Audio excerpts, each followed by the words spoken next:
প্রথমে জানতে চাইবো আপনি আপনার নিজের ব্যক্তিগত ক্যারিয়ারের জন্য অনেকবার পুরস্কৃত হয়েছেন। এইবার আপনার সন্তানদের কাজের জন্য আপনি গর্বিত বাবা হিসেবে পুরস্কার পাচ্ছেন।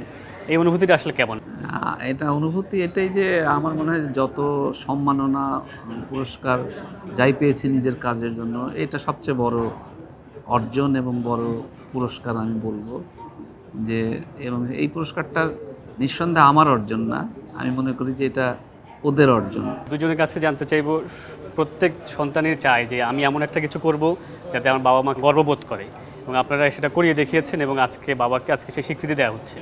সেই অনুভূতিটা আসলে কীরকম? আমাদের কাছেও এটা সবচেয়ে বড় প্রাপ্তি। কোনো প্রাপ্তি এটার কাছাকাছি যেতে পারে না যে আমার পার্সোনাল কোনো কাজের জন্য কিংবা ওর কোনো পার্সোনাল কাজের জন্য স্বীকৃতি পাওয়ার থেকে এটা এখনই আমাদের ক্যারিয়ারের শুরুতেই এত অল্প কাজের মাধ্যমে আমরা আমার বাবাকে গর্বিত করতে পেরেছি। ছোটোবেলা থেকে অনেক ইচ্ছে ছিল যে হয়তো ভালো রেজাল্ট ফার্স্ট সেকেন্ড থার্ডে বাবাকে গর্বিত করবো, অথবা স্পোর্টসে ফার্স্ট সেকেন্ড থার্ড এসে বাবাকে গর্বিত করবো, সেটা হয়ে ওঠেনি। চলছে প্রেডিকশন গেম নগদ অ্যাপে। প্রেডিকশন করে জিতুন জিক্সার বাইক, টিভি, স্মার্টফোন সহ আরো অনেক পুরস্কার।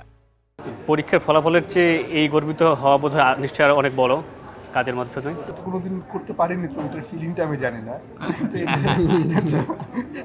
এটার ফিলিং আসলে অনেক, এটা ও যেটা বললো যে এটা আসলে ভাষায় প্রকাশ করার মতো।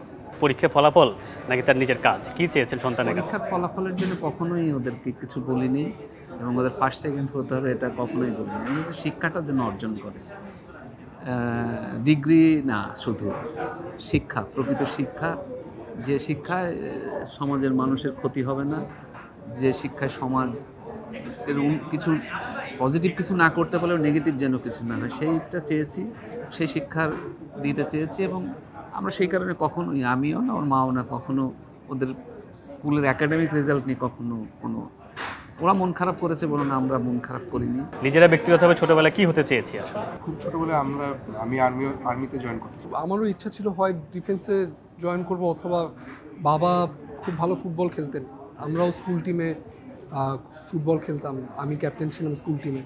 তো ইচ্ছা ছিল যে হয় ফুটবল খেলবো, না হয় ডিফেন্সে যাব, যেটাই করি এই দুটো কাজের মাধ্যমে যাতে বাবা যেটা বললো। কখনো যদি কথা অবাধ্য হতো বা কিছু চাইতেন যেটা হতো না, শাসনটা কীভাবে করতো? কালেকটিভ শাসন, এটা কখনোই খুব যে স্ট্রিক্ট শাসন সেরকম না, বুঝিয়ে বলা। বাবা যদি অনেক বকাবকি করতেন তাহলে হয়তো ওই মিস্টেকটা আবার রিপিট হতো, কিন্তু বাবা যখন বুঝিয়ে বলেছেন যে এই কাজটি করা ঠিক না বা এই কাজটি তোমাদের ভুল, তখন বুঝেছি, এবং সেই কালেকটিভ শাসনের কারণে হয়তো বা সেকেন্ড টাইম ওই কাজটি রিপিট করিনি। চলছে প্রেডিকশন গেম নগদ অ্যাপে। প্রেডিকশন করে জিতুন জিক্সার বাইক, টিভি, স্মার্টফোন সহ আরো অনেক পুরস্কার। বাবা দিবসে তো অনেকে বাবাকে উপহার দেয়, বাবাকে উপহার দেওয়া হয়েছে কখনো? ওরা আমাকে দিতে হচ্ছে, ওরা চিঠি লিখতো এবং ওরা নিজেরা তৈরি করতো কার্ড বিভিন্ন করে। আচ্ছা, দুজনের কাছে জানতে চাই বাবার কোন দিকটা মানে সবচেয়ে বেশি ভালো লাগে? জানি এটা বাংলাদেশের প্রতিটি মানুষই বলবে, এবং আমিও এই কথাটি বলতে বাধ্য যে আমার বাবা সৎ। আমি বুক ফুলিয়ে গর্ব করে এই কথাটি বলতে পারি যে আমার বাবা একজন সৎ লোক। এটাই আমার কাছে সবচেয়ে গর্বের এবং সবচেয়ে ভালো লাগার বিষয়।